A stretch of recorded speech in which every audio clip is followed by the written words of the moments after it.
All right, so today we're going to kind of dig into something that I think a lot of people are curious about. It's IQ tests.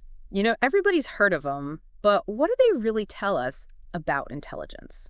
We've got this fascinating article here. It's called The In-Depth Examination of IQ Tests, a comprehensive understanding from the Spiritual Seek website.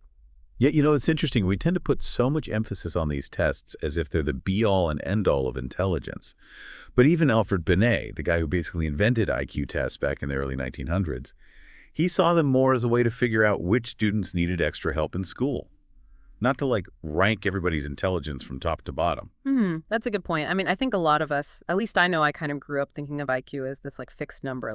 You're born with a certain IQ and that's it. Right, and the way we calculate IQ has definitely changed over the years. But one thing that's stayed pretty consistent is this focus on logical reasoning. So, think about those classic IQ test questions, the patterns and sequences and relationships between shapes. Oh, yeah, those things. But the article makes a really good point about whether that kind of testing really captures the full scope of what we mean by logical thinking. You mean there's more to it than just... Exactly. It's like judging a chef based solely on how well they can chop vegetables. Okay, I get it. There's a lot more to being a great chef than just knife skills. Right. You need creativity, you need to understand flavors, you need to be able to manage a kitchen. So are you saying that IQ tests might be missing out on other important aspects of intelligence? That's where this idea of multiple intelligences comes in. The article talks about Howard Gardner's theory. He argued that there are all these different types of intelligence, not just the logical mathematical kind that IQ tests typically focus on. What else is there? Well, Gardner identifies things like linguistic intelligence, musical intelligence, interpersonal intelligence, which is like being good with people, spatial intelligence, bodily kinesthetic intelligence. It's a pretty diverse list. Okay, yeah, so someone could be an amazing musician, but maybe not so great at those logic puzzles. Does that make sense? Makes perfect sense.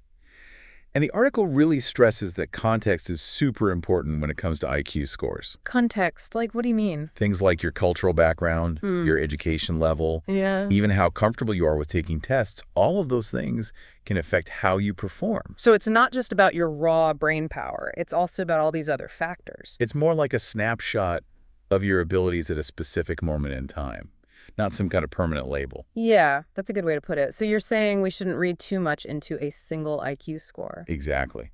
And speaking of how scores can change over time, have you ever heard of the Flynn effect? The Flynn effect? I don't think so. Well, basically throughout the 20th century, researchers noticed that IQ scores were steadily going up, about 3 points per decade. Oh, wow. So people were getting smarter. That was the assumption at the time. But here's the really interesting part. Since the 1970s, that trend has actually reversed. What do you mean IQ score's been going down? Yep. So did we hit peak intelligence and now we're on the decline? Well, that's the big question, isn't it? And the article suggests that it might have something to do with our increasing reliance on technology. Technology making us dumber, that's ironic. Right. But think about it. We use GPS instead of remembering directions. We store phone numbers in our contacts instead of memorizing them. We rely on spell check instead of knowing how to spell. Maybe all of that is having an impact on our cognitive abilities. I never thought of it that way. So we're trading convenience for brain power. It's possible. And the article also brings up another really interesting point about the relationship between language and thought. Language and thought. How are those connected? Well, the article argues that there's a strong link between how well you can use language and how well you can think logically. Oh, so if you have a bigger vocabulary, you can think more complex thoughts. Exactly. So maybe dumbing down language could actually be limiting our ability to think critically. That's the concern. And the article draws a pretty chilling parallel to totalitarian regimes. The ones that try to control people's thoughts by controlling the language they're allowed to use. Yeah, that's kind of scary when you think about it. It makes you realize how important language is for independent thinking. Absolutely. And speaking of thinking about the future, the article actually dives into what IQ tests might look like down the road, and it gets pretty wild. So get this. They're talking about using AI, virtual reality, even neuroimaging. Whoa, hold on. That sounds like something out of a sci-fi movie. So instead of filling in bubbles on a test booklet, we're going to be strapping on VR headsets and getting brain scans. It might not be as far off as you think. Imagine an AI system that can adjust the difficulty of the test in real time based on how you're doing, or neuroimaging that shows which parts of your brain are lighting up when you solve problems. It could give us a much more dynamic and personalized assessment of intelligence than we get from those old school standardized tests. But wouldn't that be kind of ethically tricky? I mean, who would have access to all that data? And could it be used to, like, categorize or discriminate against people? Those are definitely important questions to consider. The article acknowledges that we'd have to walk a fine line ethically. On the one hand, these technologies could help us understand intelligence in a much deeper way. But on the other hand, we need to make sure they're not misused or used to unfairly label people. Yeah, it's like any powerful tool. It can be used for good or for bad. So we need to be really careful about how we develop and deploy these kinds of technologies. Absolutely.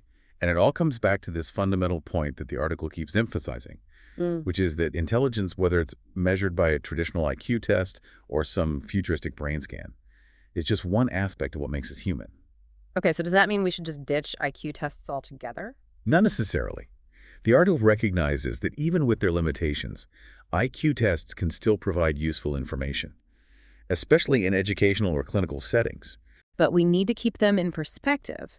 And remember that a single IQ score doesn't tell the whole story. Right? It's just one data point, No. not a complete definition of who you are or what you're capable of.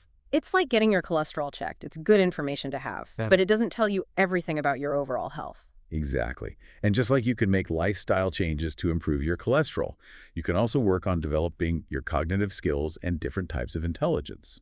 So even if someone doesn't score super high on an IQ test, it doesn't mean they're stuck with that score forever. Not at all.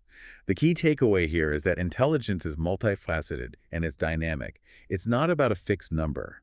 It's about having a growth mindset and recognizing that we can all continue to learn and grow intellectually throughout our lives. I like that. So instead of obsessing over a single score, we should focus on cultivating our individual talents and finding ways to keep learning new things. Precisely. Whether you're a whiz with words, a musical genius, a master problem solver, or a people person, the important thing is to embrace your strengths and keep pushing yourself to grow. And maybe someday we'll all be exploring those virtual reality worlds and discovering new things about our own minds. Perhaps. But let's hope we do it with a strong sense of ethics and responsibility. After all, understanding intelligence isn't just about crunching numbers. It's about understanding ourselves and our place in the world. It really makes you think, doesn't it? Like all the different ways we can be smart and how our understanding of intelligence could change so much. You know, speaking of testing your smarts, the article actually has a little bonus feature. Oh, Yeah, it's a mini logical intelligence test you can take right there on the website. now that sounds like fun. I always love a good brain teaser. Right. It's on the spiritual seek. Whether you get them all right or not, it's a fun way to see how you do with those classic logic puzzles. For sure, for sure. It's all about keeping those mental gears turning. But I think the bigger takeaway from all this is that, like we've been saying, your IQ score doesn't define you. Exactly. It's not the whole picture. So maybe instead of asking, are IQ tests more than just a number? The real question is intelligence itself more than just a number? You hit the nail on the head. It's about recognizing that we all have different strengths and that we can keep learning and growing throughout our lives. Absolutely. Well, I think that about wraps it up for this deep dive into IQ tests. It's been a fascinating conversation. It really has. Thanks for having me. Of course. And to all our listeners out there, keep those brains buzzing and we'll catch you on the next deep dive into the world of knowledge and